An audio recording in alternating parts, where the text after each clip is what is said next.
point, see what's underneath them at the moment as they try and cycle some warmth into tyres and brakes. Certainly a very awkward time for them. Mark? Yes, as they're going around cycling up on this lap, there is rain falling here in pit lane. I can tell you all the drivers are being told by their pit crews to turn on those high-intensity rear lights so the car behind can see them through the spray. The other thing I guess we take for granted in open wheelers with V8 supercars, we have electric heated demisters in the windscreens to reduce the fog. On a helmet, you don't have that option, so all the drivers have had to apply this no-fog solution to the visors to make sure they've got clear vision. You can imagine, Mark, what it's like when your visor does fog up, and it happens, and it's a dreadful thing. They'll also have tear-offs on the front of the visors on the helmets, and hopefully they'll be able to select and remove them at will. The problem is sometimes when you grab them, you end up grabbing a fistful, and you go from having a good half a dozen of them on your visor to having none in one manoeuvre. And then, even though you think to yourself, well, look, there's just a bit of water out there on that road, there's a lot of dirt and little granules and garbage everywhere, and it's amazing how much debris you can end up with on your visor. You end up with bugs and dirt and mud and rubbish that sticks on there.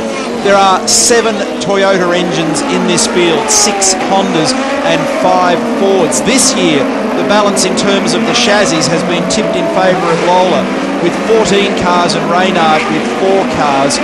No man, as Bill has mentioned over the course of the weekend, has won this event twice. John Andretti in 91, Emerson Fittipaldi in 92, and there's some great racing names here in this lineup. Nigel Mansell in 1993, Michael Andretti back from Formula 1 in 94, won it for Reynard. Paul Tracy in 95, Jimmy Vasser the year he was champion in 96, Scotty Pruitt in 97, the great Alex Zanardi in 98, Dario Franchitti pole in 99, backed it up with a win. Adrian Fernandez, the Mexican, in the year 2000, and last year Cristiano Damada. It will be an unpredictable result in today's race. And this event throws up so many other possibilities beyond the drivers. Chassis and engines, for example. Ford's had 5 wins here, Honda 3, Toyota 1, that was Damada last year. Reynard 6 wins to Lola's 5 so far in the chassis stakes. So there's no guarantee at all on the Gold Coast as we continue the warm-up for a race start. First prize in this race today, apart from 20 valuable points, $100,000 US. The series has already been taken by Damada. He has the number 1 on his car, as you probably heard if you joined our telecast earlier. They've elected that because the reigning champion is not in the series, and Damada will be going to Formula 1 next year with Toyota, although that's not been officially announced, they're placing the number 1 on his car for the remaining 3 races. Fontana next weekend, and then Mexico. Darryl? Well, you guys, I was talking to Bruno Junqueira's guys, and they're saying the pit window is lap 20, but obviously there's a lot of things that can go with that. Yellows, they're talking about yellows, and obviously if the track does start to dry, then they've got to think about if they're going to stay out and that rain come back in again. So there's a lot of factors there regarding fuel. Yeah, I think the strategy, Darryl's just going to go out the window here. Look at that Cougar onboard shot with Dario Franchitti. That's typical of precisely what you really do see. When our Network 10 cameras look down through the spray, it doesn't look too bad. But look at this view here on the run up towards turn 4 and exiting near Bartercard. It is horrendous. That's exactly what you see. And when these cars gather speed, literally hundreds, thousands of litres of water will be pumped off these tyres. The wings grab them and throw it into the air, and you spend an hour and a half or thereabouts in basically just a cotton wool fog. Really, really difficult conditions. The telemetry there, visible. Everything basically is for them on that steering wheel, which is crucial. Also a little sequential shifter there on the right of the steering wheel. Pace car lights are out. Means they're beginning their starting sequence. So when the lights are turned out on the pace car, as we go on board with McDonald's and Michael Andretti in the Team Motorola Lola Honda Power. Marco? Neil, hopefully we can look forward to a clean start here. We've just been scanning a lot of the radio messages. Everyone's saying, don't worry about the first corner. This is a long, long race. Let's get through this first lap. Well, this is the compromise.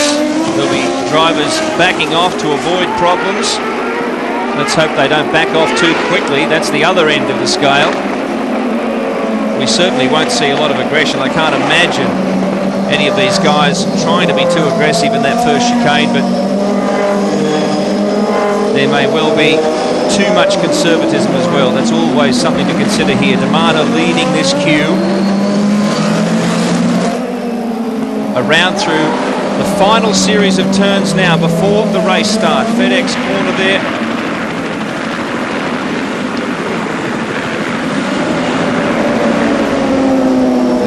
starting to press closer to the fences. They've come out of their hotel rooms and units onto the balconies, getting set as they exit Honda Hairpin and enter the main straight. For the last time before, we see a race start here. Safety cars peeled away into the pits, and we're about to get underway. We are racing. Honda Indy 300, 70 laps ahead of us, and what a charge. Junqueira gets ahead of the Armada. Yellow flag, there's an incident already. Someone has lost it in the mist there, I believe. Yeah, there's a huge shunt. A huge shunt. Fernandez is involved. We've got cars ripped apart here, and that's entirely predictable. There was conjecture before the start as to whether they'd run single or double file. They went back to the standard and conventional starting process. Takaji's in there, one of the players' Forsyth cars, red flag. So that is, oh dear, someone's upside down and burning. This is the worst crash we have ever seen here in the 12 years of the Honda Indy 300, and it happened as they barely crossed the start-finish line.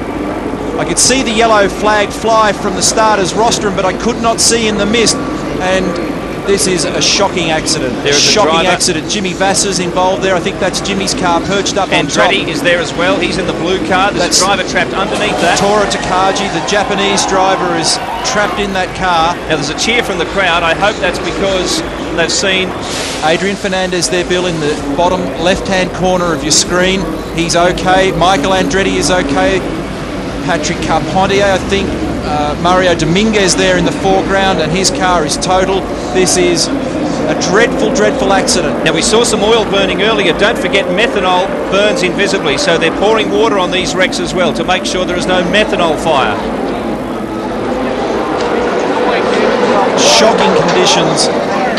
Someone will have got out of shape on cold tyres and getting stuck into the throttle, and there's a long, slow right-hand curve there. That is Dominguez walking back to the pits. Thankfully, he's okay. You'll have a look at that car of Jimmy Vassar's there. Unbelievable. Unbelievable scenes. And this is going to cause quite a significant delay for obvious reasons. Well, I have not seen Takagi emerge from his car. So now we're back behind the fence. We might be able to get a bit of a replay on the situation here. Bill, Toyota replay might give us some clues as to what's unfolded. There was a wall of spray, as you can imagine, when they got on the gas out of the Honda Hairpin. The overhead shot, now this, Adrian's backed it in. Oh, there's massive contact there. Oh my goodness me, that is shocking. Nakano has gone in massive speed. Straight has Vassar and Takagi. Absolutely ploughed into Takagi, who's launched over Fernandez. That is a frightening racing car incident, folks. On board with Michael Andretti, look at this. All of a sudden launches into the back of one of the players' cars, and my goodness me, how did he get out of that? We know that Michael is okay, folks. What an unbelievable scene. But we are not too sure about Tora Takagi. I didn't see Vassar in that earlier shot of the stationary car. That is a massive collection of wreckage. Well, they've righted that car. It has been tipped back over. So we hope that the drivers can escape from this unscathed. We'll be back after this break. He's the one surrounded by safety and paramedics on the left of your screen. Takagi is further to the right, and the stretcher, of course, is standing by. Neil? Let's have a look at the Toyota replay, and we see that Jimmy actually made contact with Adrian, and that it set off a chain reaction that at this stage I'm counting 8 or 9 cars. Nakano there plows heavily into Takagi, his countryman from Japan, and it sets off a massive chain reaction. One of the players' cars, I can't identify whether that's Tagliani or whether it's Carpentier. Jourdain was involved, Dominguez, Takagi, Nakano, Andretti, Vassar and Fernandez. Mark? I'm down here with Jimmy Vassar. Jimmy, looking at the replay, looked like a tangle between yourself and Fernandez. What happened there? Yeah, I was just trying to keep some pace, and I couldn't see a darn thing, and I'm just trying to keep some pace, and all of a sudden I just came up on Fernandez going so slow, and you know he probably couldn't see either, but I was worried that I'd be going so slow to get hit in the back, so I was trying to keep some sort of pace, but wasn't, certainly wasn't top speed. And I saw all of a sudden I saw Fernandez just coming at me. I hit him in the back, and I don't know why he checked up, probably because he couldn't see. I for sure hit the back of Fernandez. Now, how are you? Are you physically okay? Will you take the restart? So far so good. I got a little bit of a headache, so I'm going to go back and talk to the guys. Thanks, Jimmy. This comes back to what I was saying before, Neil. In these conditions, you can go too fast, you can also go too slow. Not that there was any. Now, this is Fernandez being strapped up here as a precaution. He was talking to the paramedics a moment ago. Daryl Beattie. Yeah, Woodsy, big relief down here in Takaji's crew. One of the crew member was up at the car. He's ran down with his thumbs up and said to the boys, he's okay, he's awake. I don't know what's wrong as far as bones or anything broken, but he's okay. So they're a big relief down here. Thank goodness for that, because we were just sweating on the result there. Tora was upside down for such a long time. Now, there is a safety bar above the driver's head, a rollover hoop. Here's another angle. Oh dear. That is one of the worst motor racing shunts that I have ever seen. Let's hear what Michael Andretti has to say about his role in this. Michael, that was a big moment. Just describe, what was the visibility like, and how did it happen from your point of view? There wasn't any visibility. That was the problem. I mean, it just all of a sudden I saw two players' cars in front of me, and I ran right in the back of them, and then there were just cars flying and pieces flying all over the place. I mean, it was just incredible. Are you in agreement with the race start under those conditions then? I don't know. It was hard to say because I didn't realize it was going to be that bad with all the cars going. I'm not sure it was smart going single file. I think that maybe made it even worse, but I don't know. It's just the way it goes. Will you go to the backup car now? Yeah, they're getting it ready now. Thanks, Michael. Extraordinary circumstances there for the drivers involved in this crash to have to restart the race. Here's another angle. Now, they were the three guys who got away in front. This is where it happened, from fourth further back.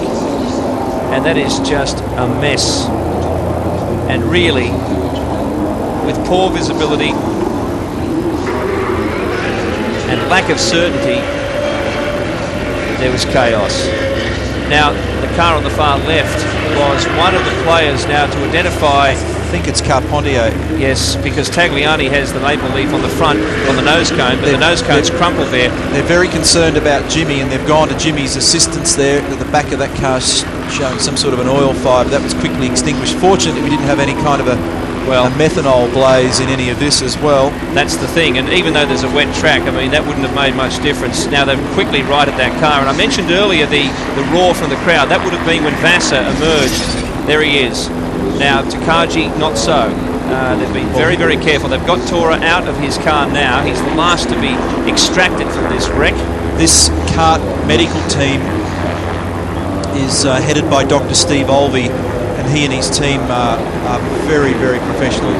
He's in the very best of hands. They've got an extensive medical crew here and equipment, and the CART safety crews are well drilled in the function of trying to extract drivers and understanding what to do with these race cars. Greg? Alex, a shocking accident. Just talk us through what happened for you. Well, I was in the back of the pack, and I knew that it was difficult to see, so I took it easy. I just accelerated a little bit, and then I saw Christian in front of me. We were not even on it. I was like just second, third gear, just waiting, and suddenly I got hit from behind, and the guy that hit me just threw me over, and I flipped, and I ended up in the fence, and I don't know in the back what happened. Are you okay? Yeah, I'm fine. I'm gonna go back in the backup car. Okay. Thank goodness for the hands device, and thank goodness for what they call the Simple Green CART safety team. They've been around since 1984. State-of-the-art facilities here. Even though they're in an international event, they've flown everything out here, rescue and medical services for the series.